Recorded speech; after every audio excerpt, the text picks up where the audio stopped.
మండపేట నియోజకవర్గం గురించి ఇప్పుడు ఒకసారి పరిశీలిద్దాం.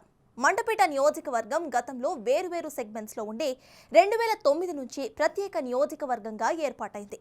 అయితే 1952 నుంచి 1972 వరకు పామూరు అసెంబ్లీ సెగ్మెంట్ లో ఉండగా ఆ తర్వాతి నుంచి 2009 వరకు ఆలమూరు నియోజకవర్గంలో భాగంగా ఉండేది. నియోజకవర్గాల పునర్విభజనలో భాగంగా 2009 నుంచి మండపేట సెపరేట్ సెగ్మెంట్గా మారిపోయింది. మండపేట సెగ్మెంట్ ఎప్పుడైతే ఏర్పడిందో అప్పటి నుంచి టీడీపీతే ఇక్కడ హవా నడుస్తూ వస్తోంది. వేగుళ్ల జోగేశ్వరరావు వరుసగా 3 సార్లు గెలుస్తూ వచ్చారు. మరి ఈసారి మండపేట నియోజకవర్గం ఓటరు నాడి ఎలా ఉందో తెలుసుకునే ముందు 2019 అసెంబ్లీ ఫలితాలను ఇప్పుడు ఒకసారి పరిశీలిద్దాం. 2019 ఎన్నికల్లో వైసీపీ అభ్యర్థిగా పోటీ చేసిన పిల్లి సుభాష్ చంద్రబోస్ 36% ఓట్లు సాధించారు. టీడీపీ అభ్యర్థి 42% ఓట్లు, జనసేనకు 19% ఓట్లు వచ్చాయి. ఇతరులు 3% ఓట్లు మాత్రమే సాధించారు.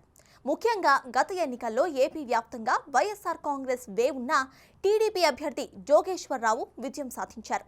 ఇందుకు ముఖ్య కారణమైనపై ఉన్న పాజిటివ్ ఇమేజ్.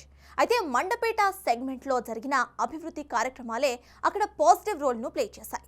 జనసేన అభ్యర్థిగా వేగుళ్ల లీలాకృష్ణ పోటీ చేసి 18% ఓట్ షేర్ సాధించినా కూడా టీడీపీకి ఈ సెగ్మెంట్లో ఇబ్బంది రాలేదు.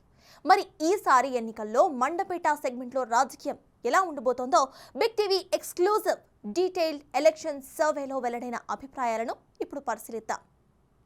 ముందుగా క్యాండిడేట్స్ యొక్క బలాబలాలు చూద్దాం. అయితే ఫస్ట్ మనం చూసేది తోటా త్రిమూర్తుల గురించి. తోటా త్రిమూర్తులు ప్లస్ పాయింట్స్ ఇప్పుడు ఒకసారి గమనిద్దాం. సీనియర్ మోస్ట్ పొలిటీషియన్గా ఆయనకు పేరుంది. మండపేట జనంలో పాజిటివ్ ఇమేజ్ కూడా ఉంది. సెగ్మెంట్లో గత 5 ఏళ్ల నుంచి యాక్టివ్గా ఆయన కార్యకలాపాలను నడుపుతున్నారు. కాపు సామాజిక వర్గం మద్దతు కూడా ఆయనకు ఉంది. ఇక తోటా త్రిమూర్తులు మైనస్ పాయింట్స్ను ఇప్పుడు పరిశీలిద్దాం. టీడీపీ జనసేన ఉమ్మడి అభ్యర్థిని ఎంతవరకు ఎదుర్కొంటారు అన్న డౌట్స్ వెల్లువెత్తుతున్నాయి. ఇప్పుడు మరో క్యాండిడేట్ గురించి చూద్దాం. వి జోగేశ్వరరావు. ఆయనకున్న ప్లస్ పాయింట్స్ మరియు మైనస్ పాయింట్స్ను గమనిద్దాం. ముందుగా వి జోగేశ్వరరావు యొక్క ప్లస్ పాయింట్స్. మండపేటలో జోగేశ్వరరావుకు తిరుగులేని నేతగా మారటం.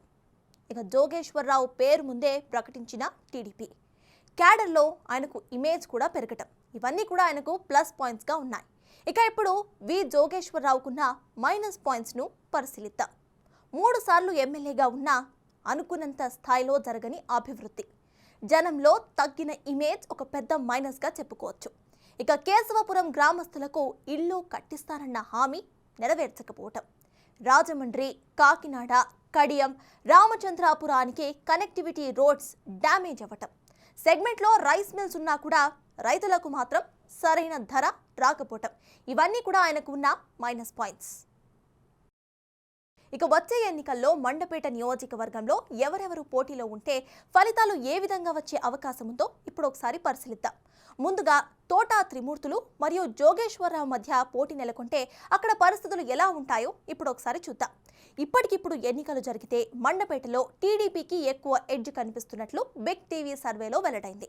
వైసీపీ అభ్యర్థి తోటా త్రిమూర్తులకు 47% ఓట్లు, టీడీపీ అభ్యర్థి జోగేశ్వరరావుకు 49% ఓట్లు, ఇతరులకు 4% ఓట్లు వచ్చే ఛాన్సెస్ ఎక్కువగా కనిపిస్తున్నాయి. చెప్పాలంటే మండపేటలో గతంలో మాదిరి ఈజీ విక్టరీ ఏ పార్టీకి కనిపించే పరిస్థితి అయితే ఇప్పుడు కనిపించడం లేదు. టీడీపీ వైసీపీ మధ్య ఓట్ల తేడా ఇప్పటికిప్పుడు చూస్తే 2% మాత్రమే కనిపిస్తుంది. అంటే టఫ్ ఫైట్ ఖాయమే.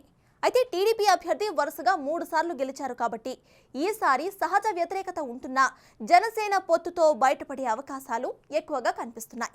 మండపేటలో 12% ఉన్న కమ్మ కమ్యూనిటీ ఓట్లు కూడా టీడీపీకే పడే ఛాన్సెస్ ఉన్నాయి. అయితే జోగేశ్వరరావు అభ్యర్థిత్వంపై మండపేట టీడీపీలో భిన్న అభిప్రాయాలు వ్యక్తమవుతున్నాయి.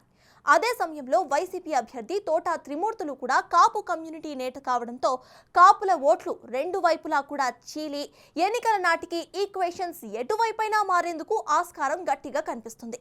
ఇంకోవైపు మండపేటలో వరుసగా 3 సార్లు టీడీపీ అభ్యర్థి గెలవటం, అనుకున్నంతగా ఈ సెగ్మెంట్లో అభివృద్ధి చెందకపోవడంతో ఇటువంటి అన్నీ కూడా క్యాలిక్యులేట్ చేసుకుంటే వైసీపీ ఓట్ షేర్కు కారణంగా సర్వేలో తేలింది.